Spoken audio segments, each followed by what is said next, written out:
We've got a whole bunch of trims that you're going to find useful in cabinetry. And let's go through those. I'm going to separate them out here. Okay, first of all we have scribes. Two primary scribes. Scribes are used, say this cabinet here was going against a wall and you had a gap that you're trying to cover and it's too big to caulk. You can go on this side so we can see it. Let's say this is our wall. The scribe would go like that or like that to cover that gap. Scribes are used in lots of kitchens. I would suggest try to not use them where possible because it kind of screams stock box cabinetry and I rushed my install. There should be no need for scribe if you're taking your time with your install, or certainly very little scribe used. But this one, it's called the number 1809. It's got a little delicate scallop at the top. It's a little bit dressy. Okay, so that's one version. The second one I was holding up is number 14. That's our more common one, and it's just got a rolled edge.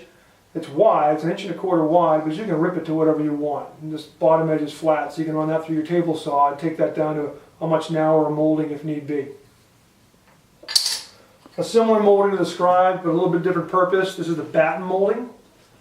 Batten molding is meant to cover seams. So picture on the back of your island, you've got a 110-inch long island, and you've got either beadboard or more likely plain plywood skins in the back.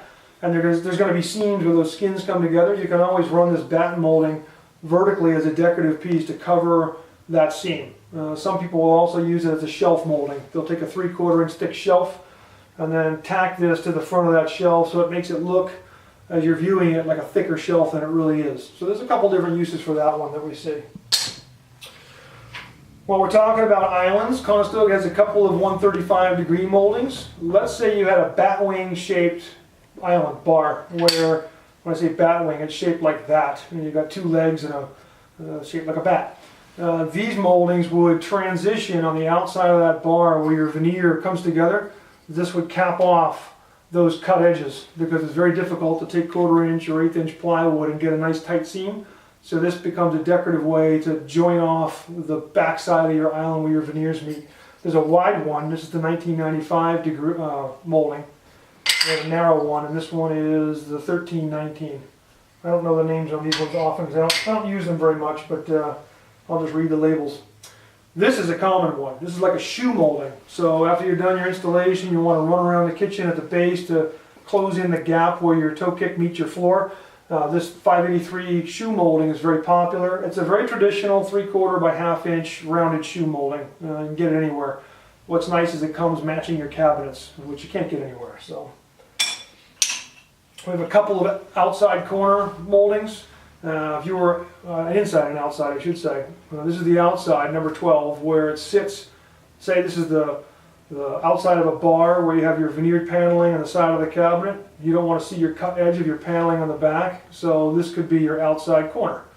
Okay, it's a little clunky looking. Probably better if you try to do a nice job of dressing that up without this molding, but it's a good way to cover boo-boos as well.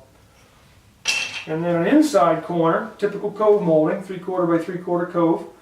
This one would just go into any juncture. So a lot of folks use this where they are taking a 42-inch cabinet and going tight to an 8-foot ceiling, and they just want to put some trim up there to cover any eventual gaps. I wouldn't even call that a crown. It's just a little delicate inside corner molding, 3/4 by 3/4. The last one we're going to show you is beaded base. Oh, not sorry, beaded base. That's a beaded paneling molding. Comes so that you can flip it either way. If you hold it this way, it's going to have 1.5 inch spacing on your beads. If you use it this way, it gives you 3-inch spacing between your beads. It's reversible. There's an A side and a B side. You're going to want to make sure you tell us which side so we finish the correct side. I find this pricey. If the cameraman can spin over here real quick, we did the exact same thing in this kitchen, but we did it using, believe it or not, Lowe's and Home Depot sell 3/4 thick, so it's thicker than this, 3/4 thick solid wood fir beadboard, and that's what we did this wall in, and it gives you the exact same look.